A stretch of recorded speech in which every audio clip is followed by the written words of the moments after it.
July 10th, 1999, in front of a sold-out crowd and 40 million Americans watching from home, the U.S. women's soccer team scored a dramatic victory over China to take home the Women's World Cup. Now, a new documentary from ESPN Films celebrates the 99ers, the legendary team that took the world by storm. We are happy to be joined by two of the biggest stars from that team, Foudy and Brandi Chastain. You are both inspirations to young women and athletes everywhere, so what made you want to produce this film? ESPN came to me and said, as part of our 9 for 9 series, we don't have soccer on the slate, and what do you think? What could we do? And about 30 minutes into the conversation with our director, Aaron Lydon, I said, oh my gosh, I have all this footage that I forgot about that I shot. I was the annoying teammate with a camera that went around and shot the entire World Cup in 1999. So the film is largely based on much of that footage, and then we, of course, bring much of the team together to do a current day sit-down. But it's a real insider's glimpse, a behind-the-scenes look at our special summer of 1999. Are there any teasers you can give us from some of that exclusive behind-the-scenes footage? Brandi will do a little bit of her bad dancing for you. That's Julie, actually. Julie because she's really good at that in the film. No, you know what was funny is we're sitting around. We hadn't brought the 8 of us together. We were sitting in the Rose Bowl, actually, on the field. And as we're going through the whole World Cup, now 14 years later, we discovered all these things because we'd never sat down like that. So we discovered all these things that we hadn't known about each other. For example, Brandi didn't know when she was going to kick the ball for her penalty kicks. And I had never known that. I'm like, get out of here. So it was quite revealing. It was fun. What is it like to see yourselves in that time of your life now that it's 14 years later?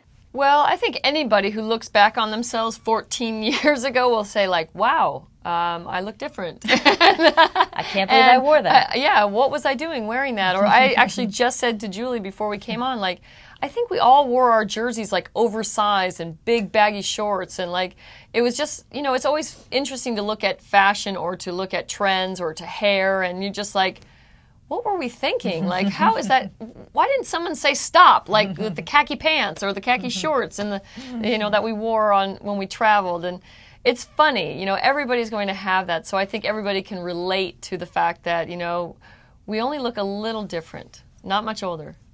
Not much older at all. And less eyebrows. That's probably. Great. That was 14 years ago. So how does your story still relate to young athletes today?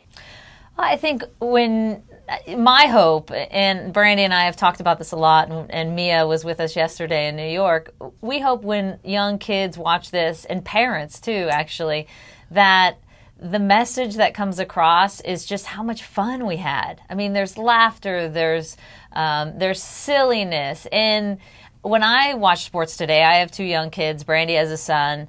It's very serious and intense and high pressure, and it makes me sad. It's like, wow, this is this great gift in life, sports are, and we take it far too seriously. And so I want kids to look at that and go, yes, that's how it should be. It should be fun. It should be just this moment that you wrap your arms around and say, even with all the pressure and all the stakes, there's laughter, and that's all you hear with our national team. Yeah, I hope we get to have some of that laughter with the crazy dancing in your behind-the-scenes footage. Oh, you will. Yeah, you will. Lots of it. All right, before we go, do you have anything you want to add about the 99ers? Just that it would be nice for parents and teams to sit down together and just really watch the film with the thought about how fun sports is, and that togetherness is really important. Our team was, Julie asked a question, was this, an anomaly? And in a way it was, but also this was just a group of people who really loved the game, who fell in love with each other, who took care and supported one another. And it really shows. I think all the things that we learned on the field have transcended the lines and now go into our daily lives of parenting, friendship, business. So there's a lot to be learned through sports, and that we should remember those things first, that developing young people is really critical, and it can be done in a really fun and healthy way.